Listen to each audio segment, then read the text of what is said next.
ဒါလောက်ကျယ်ဝန်းတဲ့တန်တရားပင်လေကြီးကိုဘာနဲ့ကူးမလဲလို့ဒီလိုဆိုလို့အဲ့တော့မြတ်စွာဘုရားကအပမဒေနအန္နဝါမင်းကိုဒီတတိထားဖို့လိုတယ်အပမာဒဆိုတာကိုယ်စိတ်လေးဟာကုသိုလ်တရားပဲရောက်ရှိပြီးတော့နေတာခန္ဓာကိုယ်နဲ့ပတ်သက်ပြီးတော့မပြတ်သိနေတာတတိလို့ဆိုလို့ရပေါ့နော်အပမာဒဆိုတာတတိပဲကမ္ဘာတရားအထုတ်နေတာကိုယ်ခန္ဓာကိုယ်မှာရှိနေတဲ့အာယုန်တွေနဲ့စင်စစ်မပြတ်တွဲဖက်ပြီးတော့ပေးနေတယ်စိတ်ဟာအာယုန်နဲ့တွဲဖက်နေတယ်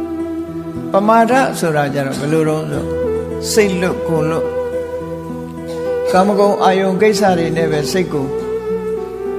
မျောထားလိုက်တယ်ကောင်းတဲ့ဘက်ကိုစိတ်ကူးတောင်မထဲဘူးကုသိုလ်ပဲစိတ်ကူးတောင်မထဲဘူး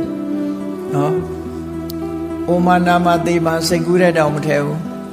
ပြောမယ်သွားမယ်လာမယ်စားမယ်တောက်မယ်ဒီထဲမှာပဲနေတဲ့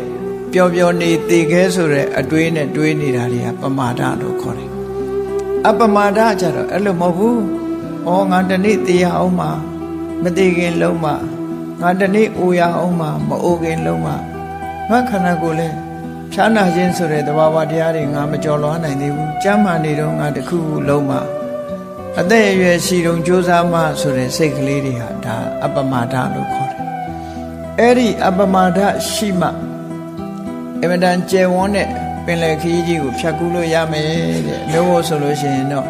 မေ့မျောနေရင်တော့မဆုံးနိုင်တဲ့ခရီးကြီးကိုရှောက်ပြီးတော့ပြောလိုက်ပါလိုက်လူဖြစ်လိုက်ခွေးဖြစ်လိုက်နောက်ရောက်တိရစ္ဆာန်ဖြစ်လိုက်ငရဲကြလိုက်ဒီလိုမျောပါနေမှာပဲအကုန်အဲ့ဒါလို့တန်တရားဝကလွတ်ဖို့ဆိုတာဒီပင်လယ်ပြင်ကြီးတဲ့ကထွက်ဖို့ဆိုတာအလွန်ခဲရင်သွားပြီလို့သူတို့ဆိုတာအဲ့တော့သူကဒီဩဃကိုလည်းဖြတ်ကျော်တယ်ကိလေသာတွေအနဝါဆိုတဲ့တန်တရားကြီးကိုလည်းဖြတ်ကျော်တယ်ဩဃဆိုတဲ့ရေရင်ဒီလှိုင်းကြီးတွေကိုတော့ယုံကြည်ချက်နဲ့ဖြတ်ရမယ်တန်တရားဆိုတဲ့ရေပြင်ကျယ်ကြီးကိုတော့အပမာဒဆိုတဲ့တတိတရားနဲ့ဖြတ်ကူတယ်အေးတတိပဒံကျင့်